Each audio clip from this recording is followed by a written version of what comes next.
آپ کی جو عبادات ہیں، آپ کا جو زہد و تقویٰ ہے، وہ ایک ضرب المثل ہے رہتی دنیا تک کہ سجدے کرنے کیسے ہیں امام زین العابدین سید الساجدین کی بارگاہ میں جا کے پتہ چلے گا، عبادتیں کرنی کیسی ہیں امام العابدین کی بارگاہ میں جا کے پتہ چلے گا۔ بتائیے ذرا۔ بسم اللہ الرحمن الرحیم۔ جنید بھائی، سب سے پہلے تو ہم سب کی بڑی خوشبختی، آپ کی اور آپ کے ادارے کی بڑی خوشبختی کہ مسلسل پچھلے 2 ماہ سے آپ اہل بیت کے در پہ دریوزہ گھر بن کے کھڑے ہیں، خوشہ چی ہیں اور اپنے دامن تحقیق و دولت سرمدی سے بھر رہے ہیں۔ میں اپنے دونوں صاحبان ذی قدر مہربان کے انہی جملوں کو آگے لے کے چلوں گا کہ جس طریقے سے ابھی ڈاکٹر صاحب فرما رہے تھے، میں اس کو اس نظر سے آپ کی خدمت میں عرض کروں کہ آپ دیکھیں کہ آپ کس خاندان میں رہ کے زین العابدین کا لقب پا رہے ہیں، کس خاندان میں رہ کے۔ وہ چند جملے ہیں جاہز کے بڑے مزیدار۔ وہ کہتا ہے لِكُلِّ وَاحِدٍ مِّنْهُمْ عَالِمٌ شُجَاعٌ جواد قاسم طیب طاہر مطہر عابد ساجد وہم الخلفاء وہم المرشحون ابن ہاکذا الی عشرہ۔ کہتا ہے کہ اس خاندان میں سے آپ جس کو دیکھو گے اللہ نے اسے عالم باعمل بھی بنایا ہے، اور یہ پوری ترتیب بیان کرنے کے بعد وہ یہ کہتا ہے کہ کسی ایک میں یہ معاملہ نہیں ہوتا۔ بعض خاندانوں میں تو یہ ہوتا ہے کہ باپ ایک مقام کا ہوا، بیٹا اس مرتبے کا نہ ہوا۔ ادھر آپ جس کو دیکھیں گے اللہ نے ایک ہی مقام اور ایک ہی مرتبہ ہر کسی کو عطا فرمایا ہے۔ ان کی صبح نور کیسے ہوتی ہے اور ان کی شب طہارت کیسے ہوتی ہے، وہ ایک ہی کیفیت سے ہے۔ پھر کہتا ہے آپ دیکھیے کہ کیا خوبصورت ترکیب ہے، ہم الحسن ابن علی ابن محمد ابن علی ابن موسیٰ ابن جعفر ابن محمد ابن علی ابن الحسین ابن علی۔ کہ یہ ایسا خاندان ہے کہ جن کے بارے میں یہ کہنا چاہوں گا وَهَذَا لَمْ يَتَّفِقْ لِبَيْتٍ مِّن بِيُوتِ الْعَرَبِ وَلَا مِن بِيُوتِ الْعَجَمِ۔ کہ جیسے حضور داتا صاحب کا حوالہ بھی ڈاکٹر صاحب نے دیا تو وہ کہتا ہے کہ میں نچوڑ نکالنا چاہتا ہوں، آج تک جتنی بحث ہوئی میں اس کا نتیجہ دینا چاہتا ہوں۔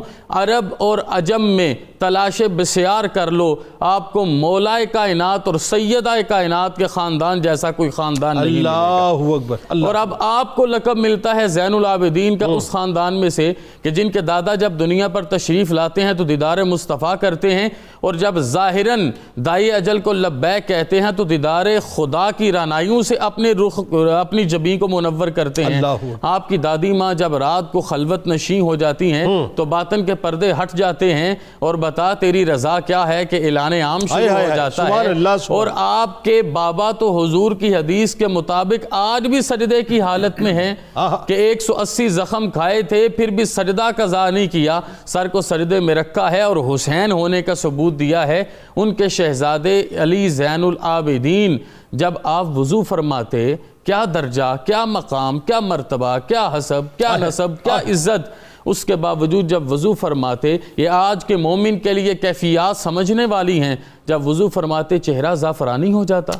جسم پہ کپ کپی طاری ہو جاتی۔ کیا یہ صرف تقریر کے جملے ہیں؟ کیا یہ صرف کہنے کے جملے ہیں کہ میں نے اور آپ نے اپنی زندگی میں اسے طاری بھی کرنا ہے؟ دیکھیے جسم پہ کپ کپی طاری ہے، آپ کے بال، آپ کے لو کھڑے ہو جاتے اور آپ سے کوئی پوچھتا کہ حضور والا یہ عالم کیا، تو آپ فرماتے تجھے نہیں پتا میں کس بادشاہ کی جناب میں جا رہا ہوں، وہ جو اس خاندان سے محبت فرماتا تھا، رحمت فرماتا تھا، اس کی جناب میں جاتے۔ اور بعض اوقات آپ عموماً مساجد میں تو لوگ نماز پڑھتے ہیں، آپ صحرا میں جاتے اور سخت پتھر کے اوپر سجدہ کرتے، اور سخت پتھر پہ سجدہ کر کے جو آپ تسبیح ارشاد فرماتے وہ یہ ہے لا الہ الا اللہ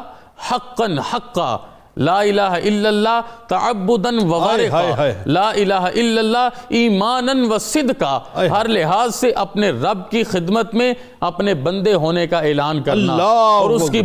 معبودیت کا اقرار کرنا۔ وہ جو رگوں میں طہارت آفری جناب حسین کا خون دوڑتا تھا اور حضرت شہر بانو کے شیر مبارک سے جو مجسم آپ کو نصیب ہو گیا تھا وہ ایسے لگتا تھا جیسے صرف بندگی کے اظہار کے لیے آیا ہے، اور کائنات عالم جب تک قائم رہے گی آپ سے بندگی لیتی رہے گی۔ جب نمازوں کے لیے آپ کھڑے ہوتے تھے کیا عالم ہوتا تھا؟ آپ جب نماز کی کیفیت میں ہیں، اب دیکھیے 2-3 باتیں ہمارے سامنے آتی ہیں۔ کہ ہم مرور زمانہ کا شکار ہو جاتے ہیں. لیکن جب آپ نماز کے عالم میں ہیں، جیسے ڈاکٹر صاحب نے بھی آپ کو بتایا، پھر ایک واقعہ ہے کہ ایک بچہ کسی کنویں میں گر گیا، لیکن آپ اپنے اسی کیف میں ہیں، اسی کیفیت میں ہیں، ایسے جیسے عبد اور معبود ایک لذت آفری رشتے میں ہیں، اور صبح کی نورانی کرنیں جیسے پھوٹتی ایسے آپ کے چہرے سے روشنی، اور جیسے سامن کی برسات برستی ایسے آپ کی آنکھوں سے آنسو، جیسے شجر سایہ دار جھک کے لوگوں کو سایہ دیتا ہے ایسے آپ کی گردن کا جھک جانا، اور جیسے خوشبو سے ہر رنگ معطر ہو جاتا ہے ایسے آپ کا نور فرمانا. کیا کہنا ہے، کیا کہنا